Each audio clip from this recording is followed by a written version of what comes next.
Today I'm taking you on a trip across South America, stopping in the most haunted locations across the continent, and although never visit is in the title, I think on this channel that pretty much means definitely visit, right? Anyone ever been to any of these places on this list? Let me know in the comments. I'm your host James, and these are the top 10 most haunted places in South America you should never visit. By the way guys, if I messed up the pronunciations, I am not from South America, just so you know. And we're starting off the list with La Noria in Chile. La Noria was a town located in the barren desert of Atacama. That's right, we have a ghost town on here, folks. A destination for ghost hunters and paranormal enthusiasts from across the world. Maybe some of you are one of them. It used to be a mining town in the 1800s, but by the early 1900s, most of the residents had packed up and left, leaving their now crumbling homes and buildings behind. Now, the people who lived there led tough lives. They worked constantly, the climate was harsh, many of them died suddenly, and life expectancy was not high. This is perhaps why the cemetery is said to be the most haunted part of the abandoned town. I guess cemeteries are pretty much the most haunted places anywhere you go, though, to be fair. Visiting there now, you'll see many coffins just out in the open, with skeletons just sitting there for you to see, bones scatter the area, and this is because there was a lot of looting in the area after the town was abandoned, and some say that at night, the souls of the deceased,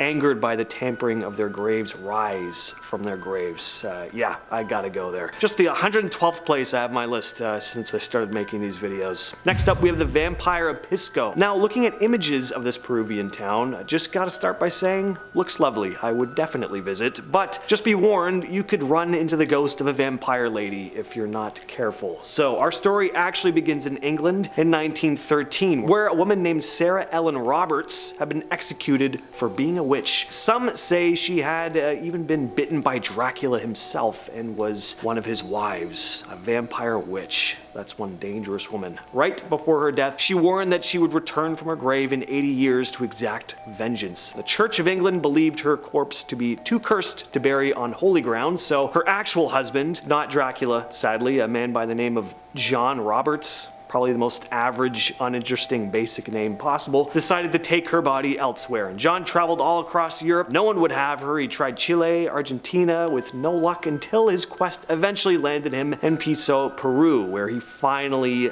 lay her to rest. In 2007, there was a massive earthquake in the town, and one of the few tombs left untouched, Sarah Ellen Roberts. A number of Pisco residents say that on some nights you can still see a ghostly woman wandering the streets. Number 8, the Encantado. The mythical creature is said to stalk the forests of the Amazon, residing in the river. But sometimes they come out at night, often shape-shifting into human form. Their real form is that of a serpent or dolphin-like appearance. They're very attracted to parties or social gatherings, especially if there's music. The Encantado are said to be exceptional musicians in human form, hypnotizing their victims with their musical abilities. Once it has its target in its grasp, it whisks them away, dragging them into the waters of the Amazon, never to be seen or heard from again. If it doesn't decide to take them away, though, these creatures are also known to incite madness or cause illness and death to their victims. So, if you do decide to visit the Amazon and cruise down the majestic river, just be cautious if you happen to come across a beautiful stranger in the dead of night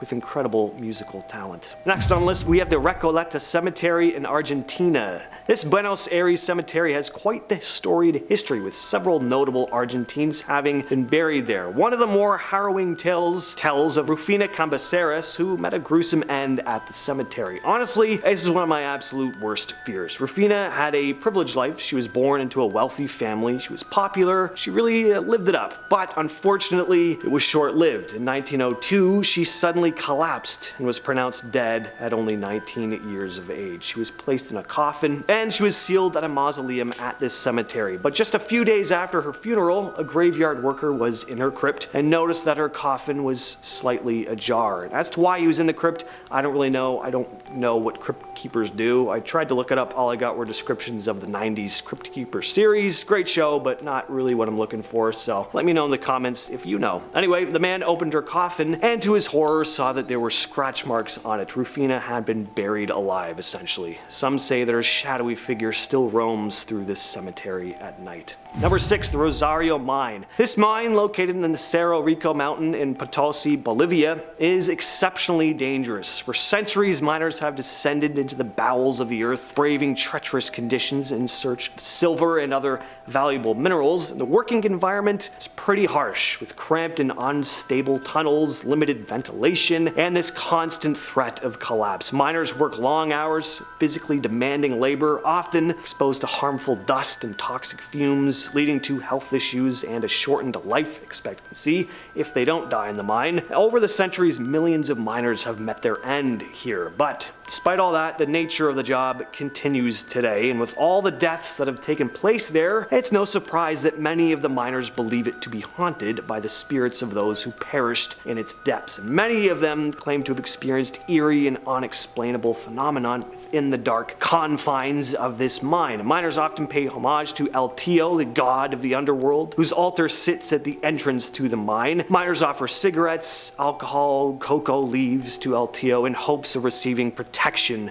and good fortune. And at number 5, we have the Joelma Building in Sao Paulo, Brazil. Today, the Joelma Building stands, but it's the site of a very tragic incident which took place in 1974, one of the deadliest high-rise fires in history. It was a morning like any other until an air conditioner on the 12th floor short-circuited, engulfing the entire floor in flames, which quickly spread to the rest of the building. Within 20 minutes, the entire building was on fire. Firemen rushed to the scene, but tragically, their ladders could only reach the 15th floor, so everyone above all burnt to death in the flames. And when the dust settled, it was determined that an estimated 179 people lost their lives. While making their way through the torched building, authorities found 13 bodies trapped in the elevator. They had been burnt so badly that they were completely unrecognizable and were never identified. Their bodies were buried in the São Pedro Cemetery, and some tell stories of hearing moans and cries of agony coming from their unmarked graves. Number 4, Pasco Alberti stations in Buenos Aires. The A line in Buenos Aires is the oldest subway in Latin America, completed in 1913. Building the line was a massive undertaking that tragically claimed the lives of many workers there, including Salvador Vaca and Antonio Salas, were Italian immigrants whose deaths were initially hidden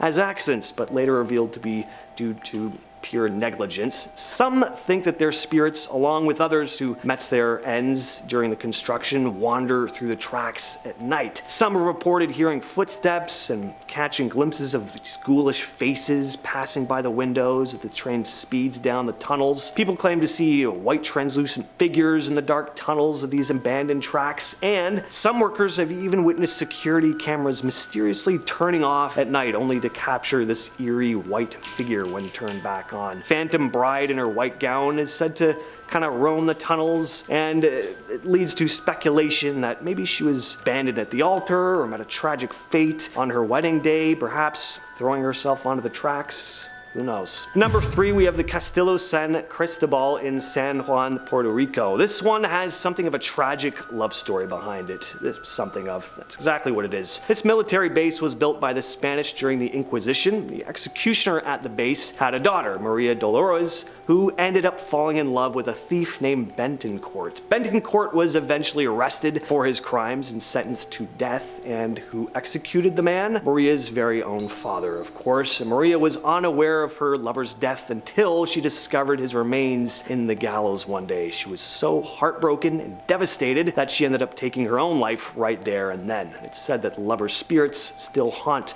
this former military base till this very day. And coming in at our number 2 spot, I'm sure you've all heard of this one, the Island of Dolls in Mexico City. And yes, Mexico, not technically South America, right? But it's close. Plus, is there anything more unsettling to look at than a doll? Maybe multiple dolls. Now hang them all from trees in a forest. No surprise why this is one of the most famous creepy locations on the planet. The Island of Dolls in Mexico City's Xochimilco canals, it's a pretty eerie sight. It's covered with dolls hanging from trees and scattered about.